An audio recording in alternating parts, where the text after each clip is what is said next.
Your life as a brothel madam starts the moment a customer slaps a coin on the counter and asks if your girls come preheated. From there, everything gets bolder and a whole lot bumpier. The kind of job where your knees give out long before your patience does. And trust me, darling, the real chaos hasn't even taken its clothes off yet. So, gather around, my loyal subjects. King Crappy is about to guide you through your glorious career as the brothel madam, or Lady Abbess, as classy sinners prefer to call you.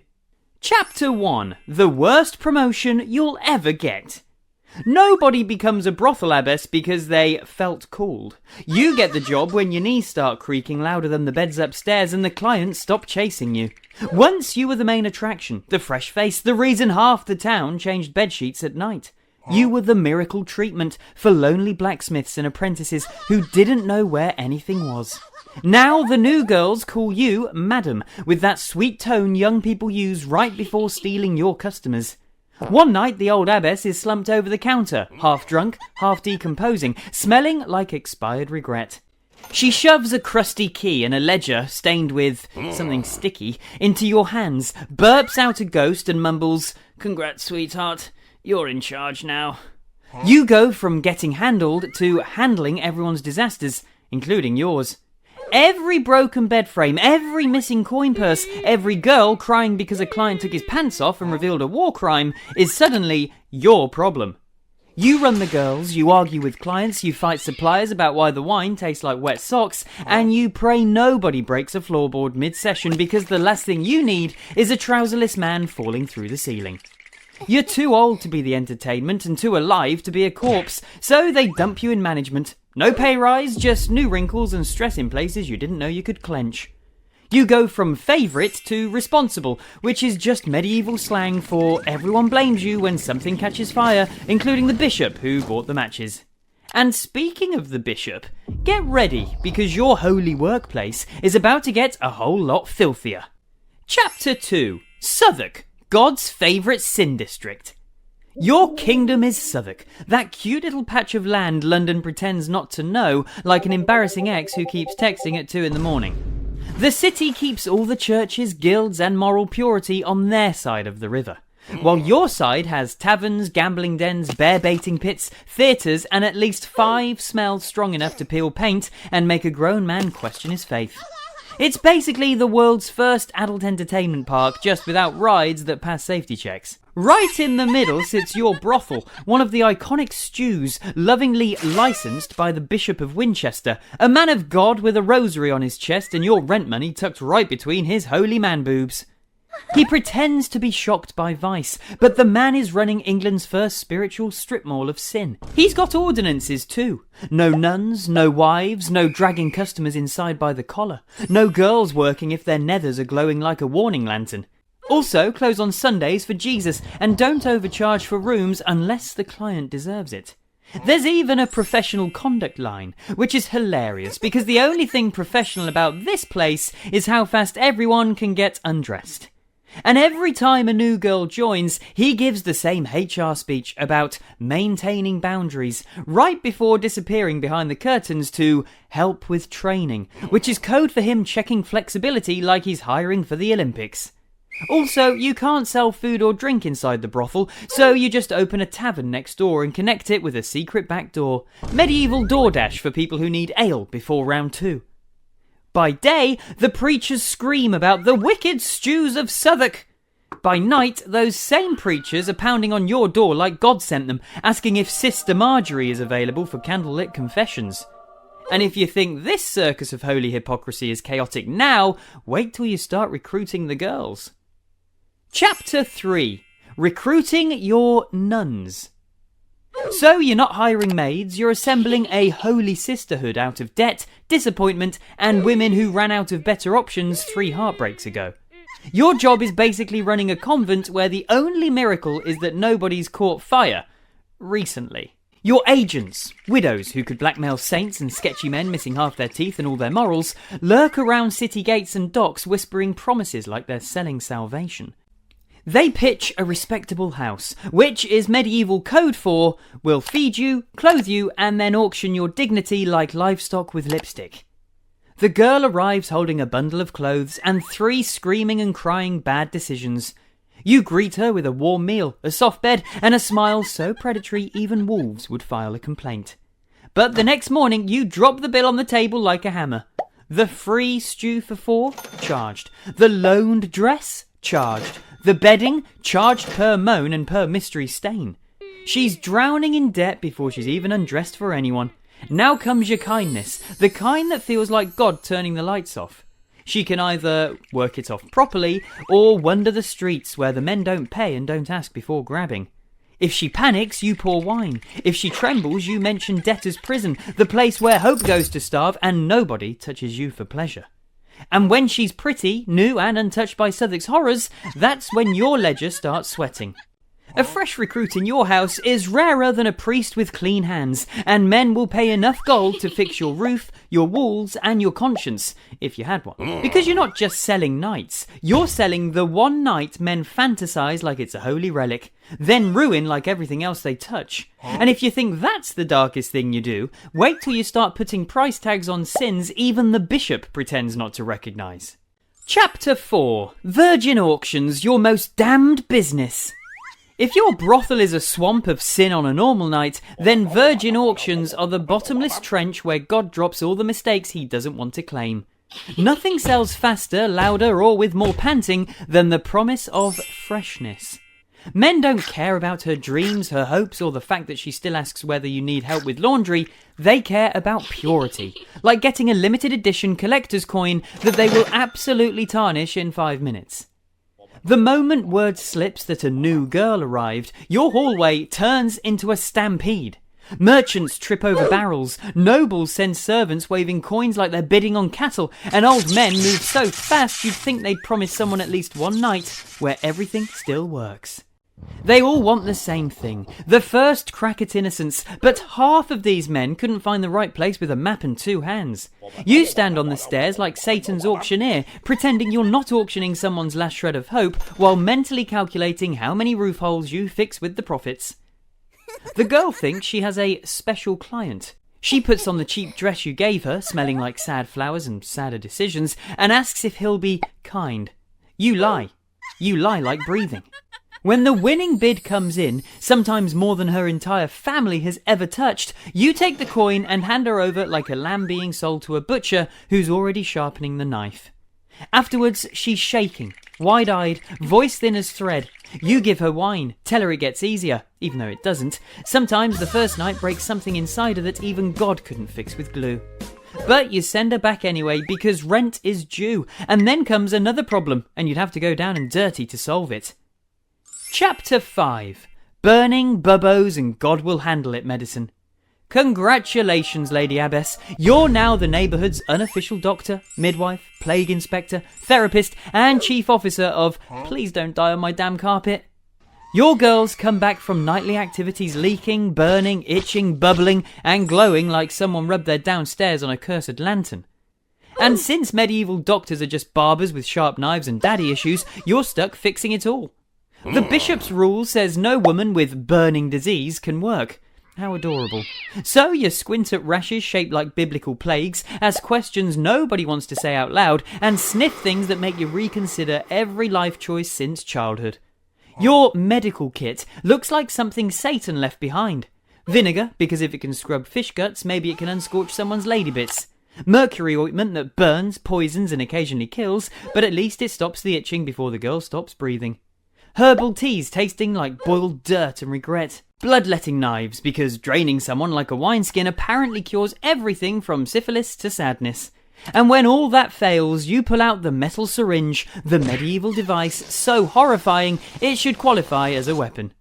Every girl swears she'll never let it near her, until 2 a.m. when she's crying, shaking and begging you to shove salvation exactly where her problem started.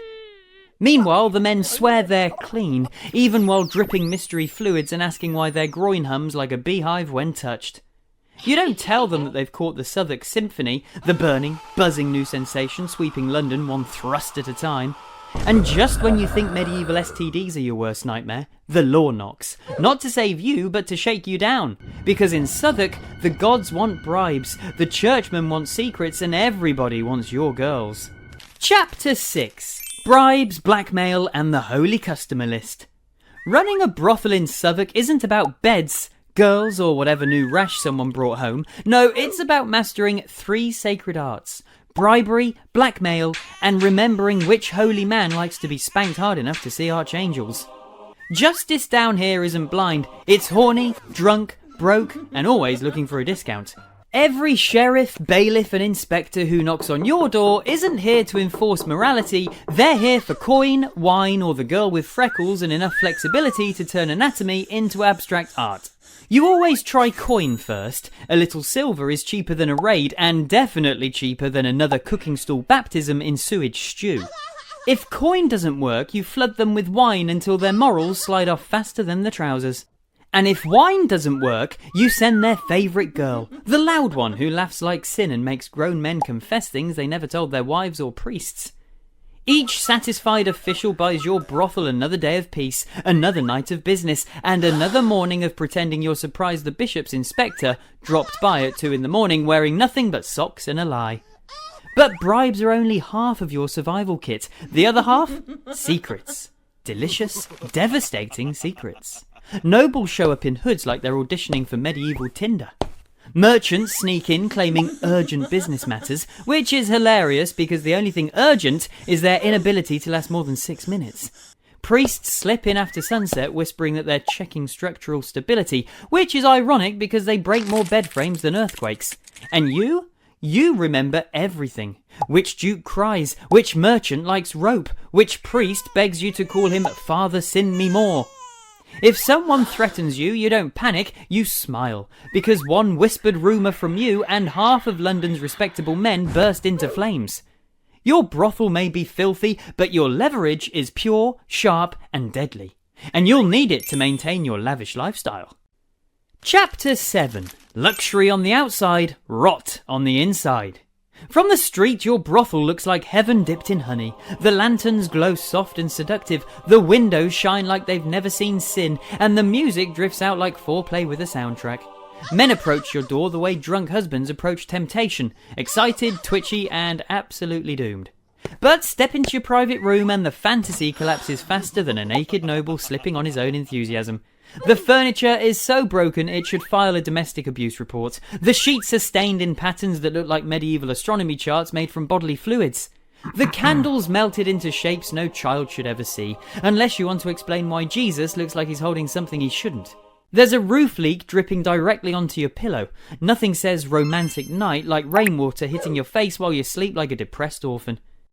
Your mattress is so hard it could qualify as foreplay for men who hate foreplay. Your blankets? Stolen from clients mid-meltdown, so every night you're wrapped in the emotional residue of someone else's bad decisions. Your favourite chair squeaks louder than a girl being paid extra to sound enthusiastic. Even more ironic? People call your girls Winchester geese, but that damn chair honks louder than all of them combined. Your meals are leftovers that taste like disappointment seasoned with regret. Your fine wine is whatever didn't get spilled on someone's thigh the night before.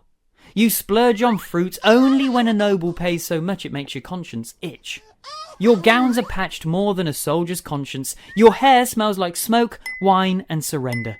And yet, this filthy cave is your sanctuary. Because outside your door, the moaning, screaming, fighting, puking, praying, whimpering, humping chaos never stops. Your walls hear more positions than the Kama Sutra.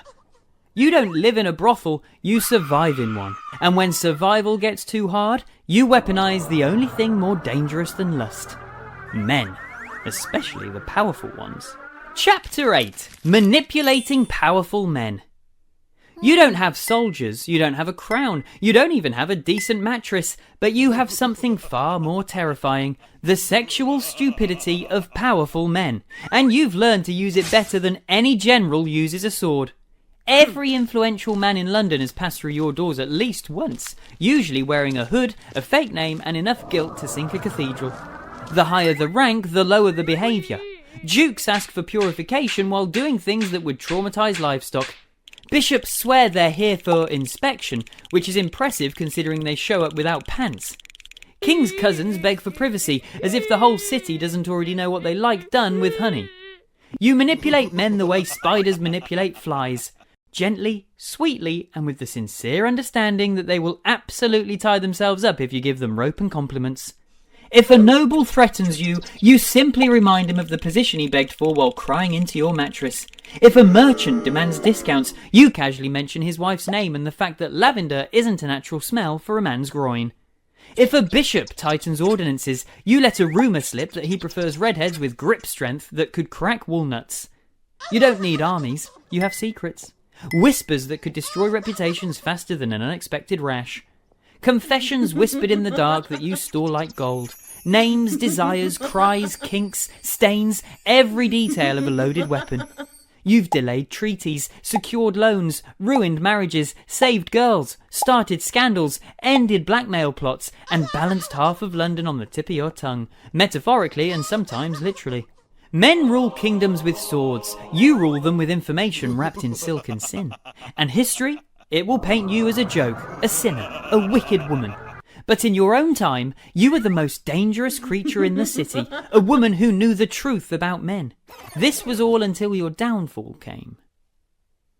Chapter 9. The Cooking Stool. Medieval Torture by Dunk Tank. Imagine a carnival dunk tank, but instead of laughing children, it's furious housewives, and instead of a clown, it's you strapped into a wooden chair smelling like fear, sweat, and every sin you've ever facilitated. Welcome to your day on the cooking stool. It doesn't take much to earn a ride. Maybe one of your girls helped her lover sneak out. Maybe you accidentally charged extra for a room that groaned like a dying ox. Maybe the bishop's bored and needs something new to get stiff about. Whatever the reason, guards drag you out like a criminal, even though half the crowd was in your house last week begging for the 2-for-1 special. They strap you into a chair that's absorbed more filth than your sheets and march you through the streets. Husbands pretend they've never seen you naked. Their wives throw rotten vegetables like they're training for the Sin Olympics. Children laugh, dogs bark, and someone throws underwear. You pray it was washed. Then comes the dunk. They lower you into the water, which is not water, but a bubbling soup of everything in the Thames rejected, feces, dead rats, and diseases so advanced they haven't been discovered yet. You're dunked once. The crowd cheers. Twice, the smell crawls into your soul and sets up furniture. Thrice, your lungs pray for death. They call it correction, but for you, it's a bath Satan would refuse. The bishop nods like he feels bad, even though he's probably hard under his robes. But the bishop isn't your only problem, it's how your life is ending. Chapter 10. How your life ends. No matter how sharp your tongue, how many lords you bent over a barrel, or how many bishops you caught with their robes around their ankles, your story doesn't end with gold or glory. It ends the way every brothel madam's life ends. Quietly, cheaply, and with no one grabbing your hand dramatically like in the plays. You don't even get a velvet coffin. You don't get choirs. You don't even get the bishop pretending he didn't once beg you for the position that made him see God twice. Your death is boring. Maybe it's fever. Maybe it's lung rot from inhaling 30 years of candle smoke and other people's groans. Maybe it's a disease you ignored because you couldn't afford another day without someone paying to use the furniture like it's battle equipment.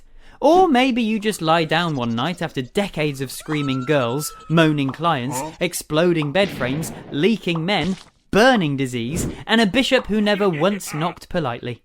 Your body simply taps out like, nope, I'm done, you deal with your own fluids. No family claims you, no lover risks being seen with your corpse. Your girls bury you only if they can scrape coins together. Otherwise you're tossed into the same pit as every dead Winchester goose, layered like sinful lasagna in an unmarked grave. Within days they replace you, your ledger erased, your secrets buried, your name forgotten like a royal sex scandal. The bishop denies you existed and history reduces you to a joke whispered by men who never deserved you. But for one filthy, furious slice of time, you were the woman who ran England's libido like a one-woman government. And without you, half the city would have died a virgin. And there you have it, my beautifully corrupted subjects, the full, filthy, soul-crushing story of what it really meant to be a brothel madam. Just a woman holding together the city's dirtiest secrets with cheap wine, sharp wit, and sheer survival instinct. So tell me, my loyal degenerates, would you survive one day as a madam, or would you repent the moment the bishop asked you for rent and forgiveness in the same breath? Drop your confessions in the comments, sacrifice a like, offer up a subscribe, because this isn't a request. It's a holy command from your King Crappy.